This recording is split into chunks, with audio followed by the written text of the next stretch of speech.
สบายดีพ่อแม่พี่น้องคนลาวที่ว่าอยู่ทางประเทศลาวแล้วก็คนลาวเฮาที่ว่าอาศัยอยู่ในประเทศไทยแล้วก็อยู่ทางอเมริกาก็ดีเนาะคลิปนี้วิดีโอนี้จะนำพาพี่พาน้องไปรับชมเนาะหรือว่าไปเบิ่ง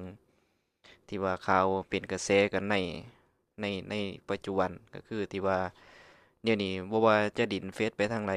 ก็จะเห็นตั้งแต่คลิปพ่อตู่เนาะ ประตูหนึ่งเราได้แต่งงานกับสาวดุนดูหรือว่าดุนดานหลายๆคนก็ได้เห็นเนาะเพราะฉะนั้นแล้วคลิปนี้วิดีโอนี้จะพาพี่พาน้องไปฟังนำกันว่าจะเป็นแบบใดก่อนสิไปรับชมรับฟังฝากกดไลค์กดแชร์แล้วก็ฝากกด Subscribe กดกระดิ่งไว้นำแน่เนาะเพื่อว่าค่อยโพสต์คลิปใหม่ๆพอได้ให้แจ้งเตือนเนาะก่อนจะพาพี่พาน้องไป ก็คือเริ่มแรกเนาะเขาก็ที่จริงเขาก็บ่ได้ไปติดต่อพัวพันหรือว่าบ่ได้ไปไกลชิดติดแถบกับนางคนนั้นเลยบ่ได้รู้จักกันกับพ่อตู่ก็บ่ได้รู้จักเนาะข้อยเพียงเห็นแต่ผ่านโลกออนไลน์ผ่านจากโลกออนไลน์ก็คือจาก Facebook แล้วก็หลายๆช่องหลายๆเพจใหญ่ๆที่ว่าเอาไปลงก็เป็นเรื่องราวที่ดีเรื่องราวที่ดี ที่ว่าได้เอามาเผยแพร่เพราะว่าตามข้อยคิดว่ามันเป็นเรื่องราวที่ดีเนาะการที่ว่าชีวิตคนสองคนได้มาแต่งงานกันและก็วัยที่แตกต่างกันสามารถอยู่ร่วมกันได้อันนี้เป็นเรื่องราวที่ดีและก็เป็นเรื่องที่ว่าน่าสนใจจังว่าหลายๆช่องใน Facebook และก็หลายๆช่องในเพจเอาไปเอาไปตีความหมายได้หลายอย่างแต่ละช่องแต่ละเพจจะว่าข้อยก็ไปเบิ่งไปอ่านไปติดตามเบิ่งเนาะหลายๆช่องหลายๆเพจก็ตีความหมายแตกต่างกันไปแต่ว่าในความหมายในความคิดของข้อยเออ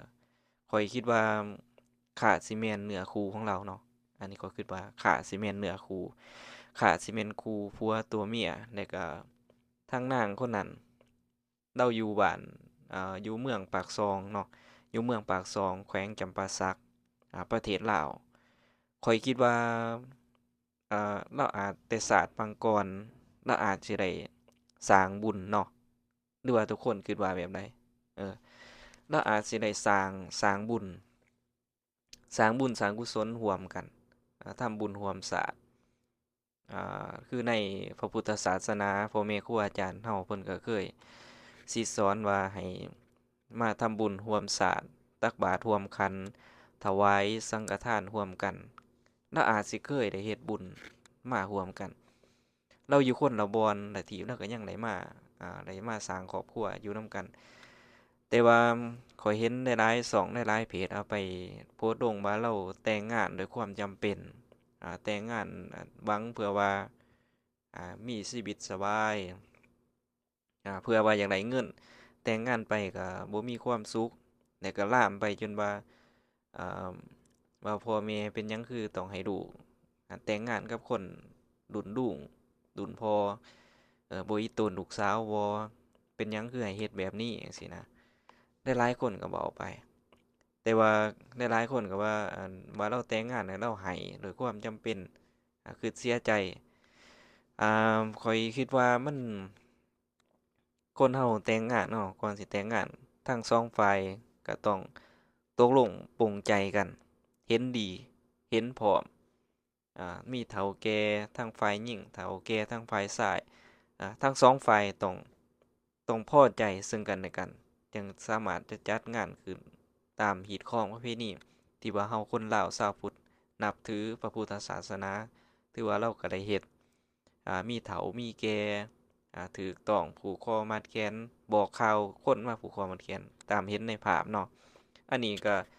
ข้อยว่าเราก็เต็มใจเนาะเต็มใจบ่ได้โดนบังคับแล้วก็ผู้เป็นพ่อเราก็ต้องได้ถามว่าลูกยินดียินยอมที่จะแต่งงานบ่เราก็ต้องถามเนาะอันที่ว่าผู้อันนี้เขาบ่กล่าวเนาะว่าแม่นช่องใดแล้วก็แม่นเพจใดที่ว่าเอาไ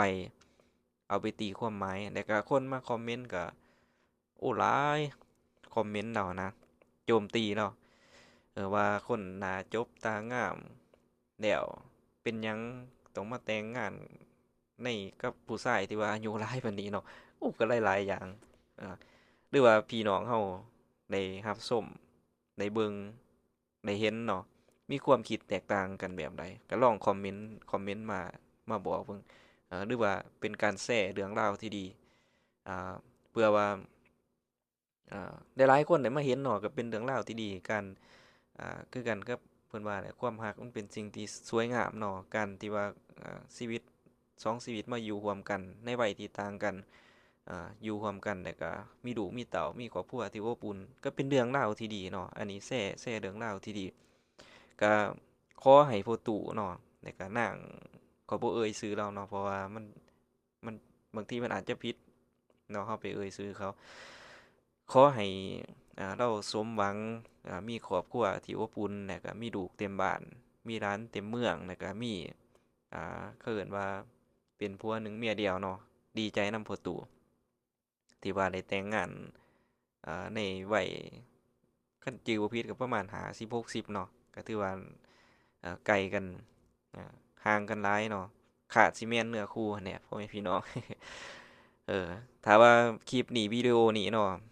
พ่อแม่พี่น้องเฮาได้มารับชมหรือว่าได้มาฟังที่ว่าข้อยก็เป็นคนลาวอยู่ในประเทศสหรัฐอเมริกาสรุปง่ายๆก็คือขาดแม่นเนื้อคู่แม่นคู่แม่นครองแม่นเขาได้สร้างบุญญาบารมีร่วมกันทุกคนก็คงจะรู้ดีเนาะคำพ่อแม่ครูอาจารย์เฮาเพิ่นเคยสิทธิ์เคยสอนเคยบอกเคยเว้ามาสรุปง่ายๆก็คือบุญกุศลแข่งเรือแข่งพายแข่งกันได้แข่งบุญวาสนาแข่งกันบ่ได้เนาะถ้าว่าพ่อแม่พี่น้องเฮาได้มารับชมรับฟังแล้วก็คิดว่ามันเป็นการแชร์เรื่องราวที่ดีที่ว่าคนลาวอาศัยอยู่ในประเทศสหรัฐอเมริกาได้มาเป็นช่องของข้อยเนาะก็ฝากกดติดตามฝากกดไลค์กดแชร์กด Subscribe เพื่อว่าเป็นกำลังใจให้ข้อยได้เฮ็ดอัดคลิปใหม่ๆเอาเรื่องราวดีๆมาแชร์ให้พี่ให้น้องเฮาได้ฟังนำกันเนาะอันนี้เป็นเรื่องที่ดีเนาะเป็นเรื่องที่น่ายินดีนำเราเด้อเนาะขอให้ทุกคนเข้าใจตามนี้บ่ต้องไปคิดหยังหลายอ่าเพราะว่าคนเฮามันแตกต่างกันแล้วก็สิ่งที่ต้องการก็แตกต่างกันไปเพิ่นจึงว่านานาจิตตังเนาะนานาจิตตังต่างคนต่างคิดต่างคนต่างแนวความคิดมันแตกต่างกันพ่อแม่พี่น้องเอาคลิปนี้วิดีโอนี้ก็สิขอจบลงไว้ส่ำนี้ขอขอบมุกขอบใจพี่น้องเฮาทุกคนที่ว่าเขามารับชมรับฟังแล้วก็เขามาแชร์เรื่องราวดีๆต่อกันถ้าว่ามีแนวใดสิ่งใดมันผิดพลาดบ่ถือบ่ต้องผิดต่อทำนองคลองธรรมที่ว่าเฮาได้เว้าได้จ้าไปก็กราบขอโทษนำพ่อแม่พี่น้องเฮาขอโทษขออภัยเนาะเพราะว่าข้อยก็เป็นการเปิดช่องแล้วก็เป็นการที่ว่ามาเรียนรู้ในสิ่งใหม่ๆเปิดช่องใน YouTube ของข้อยเนาะมาเรียนรู้สิ่งใหม่ๆแนวใดมันผิดพลาดก็กราบขอโทษนำพ่อแม่พี่น้องเฮาเบิดทุกคนเด้อขอความเห็นใจนำแหน่บ๊ายบาย